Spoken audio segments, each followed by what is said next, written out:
ঘোড়াডাঙ্গা আমার বাড়ি, ঘোড়াডাঙ্গা গ্রামে, পাত্রসার থেকে এসেছি। পাত্রসার। সঙ্গীত লাইনে কতদিন আছেন? সঙ্গীত লাইনে মোটামুটি ধরুন 10-15 বছর আছে। ডিভোশনাল ভক্তিমূলক গানই বেশি গান? ভক্তিমূলক গানই করি এখন। অন্যান্য আশ্রমের সাথে যোগাযোগ? হ্যাঁ, যাই, বিভিন্ন জায়গায় যাই। বেলুর মঠে ইচ্ছা আছে খুব গান করার, কিন্তু হয়নি, ওটা ইচ্ছা পূরণ হয়নি। রামহরিপুরে হয়েছে, জহরামবাটিতে হয়েছে। আজকে পয়লা বৈশাখ, আপনি এসেছেন এখানে, তো ঠাকুর মায়ের কাছে, মানে দিব্যতের কাছে কি প্রার্থনা করলেন? সকলের মঙ্গল হোক। আপনি এসেছেন এখানে সোমসার রামকৃষ্ণ মিশনে, তো কতদিন আসছেন এখানে? এখানে আসছি আমরা 2-3 বছর। দীক্ষা নিয়েছে নতুন। দীক্ষা নতুন নিয়েছেন? এই তো আজ নতুন বছর, পয়লা বৈশাখ, ঠাকুর মা স্বামীজি মা দিব্যতরীর কাছে কি প্রার্থনা করলেন? সারা বছর যেন সবারই ভালো থাকে, ঠাকুর যেন সবারই মঙ্গল করে। আপনি এসেছেন কোথা থেকে, কত দূর? কাকরডাঙ্গা। কাকরডাঙ্গা।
বাংলা নববর্ষ 1431, শুভ নববর্ষের শুভেচ্ছা সকল দর্শক এবং ভক্তদের।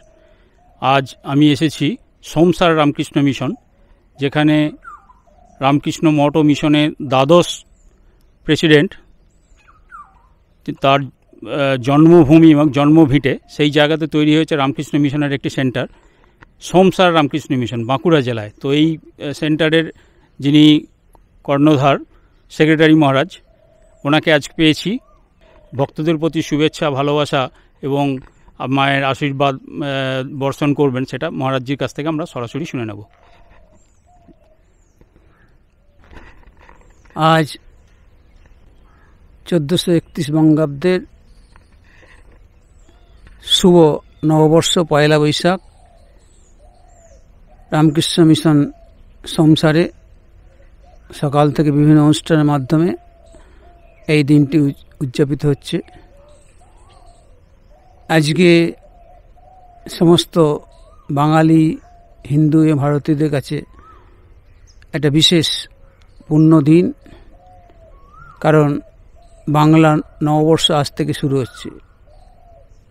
তো এই দিনটিতে সমস্ত ভক্তবৃন্দকে, সুধীবৃন্দকে আমার আন্তরিক প্রীতি, শুভেচ্ছা, ভালোবাসা। সকলে ভালো থাকুন, আনন্দে থাকুন এবং সারা বর্ষ তাদের আনন্দে কাটুক, এই প্রার্থনা। এই স্থানটি একটি বিশেষ পুণ্য স্থান। রামকৃষ্ণ মঠ রামকৃষ্ণ মিশনের 12তম অধ্যক্ষ পরম পূজনীয় শ্রীমা স্বামী ভূতিধানন্দ মহারাজের পুণ্য জন্মস্থান। পরম পূজনীয় ভূতিধানন্দ মহারাজ 1901 সালে জন্মগ্রহণ করেছিলেন। 1910 সালে তিনি এখান থেকে কলকাতায় মার বাড়িতে বাগবাজারে পড়াশোনার জন্য সেখানে যান এবং বাগবাজারে থেকে সেখান থেকে তিনি সংস্কৃত কলেজ থেকে গ্র্যাজুয়েশন করেন। প্রচণ্ড বুদ্ধিমান, মেধাবী এবং প্রচণ্ড পরিশ্রমী ছিলেন। সেখান থেকেই তিনি বাগবাজারে স্বামী শারদানন্দজি মহারাজের কাছ থেকে দীক্ষা লাভ করেন।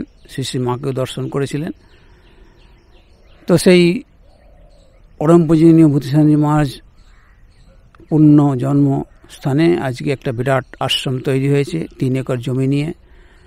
এখানে বিভিন্ন রকম সেবার ব্যবস্থা আছে, যেমন দাতব্য চিকিৎসালয়, কোচিং সেন্টার, গদাধর প্রকল্প, তারপরে গেস্ট হাউস আছে, সুন্দর গেস্ট হাউস, ভক্তরা এসে এখানে নির্জন বাস করতে পারে এবং প্রাকৃতিক পরিবেশ খুব সুন্দর।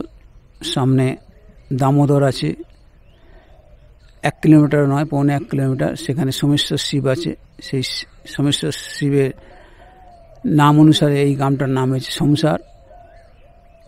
গ্রামটি শস্য শ্যামলা সবুজে পরিপূর্ণ। যারাই আসেন তাদেরই এই স্থানটা খুব ভালো লাগে। তো আজকে এই বিশেষ দিনে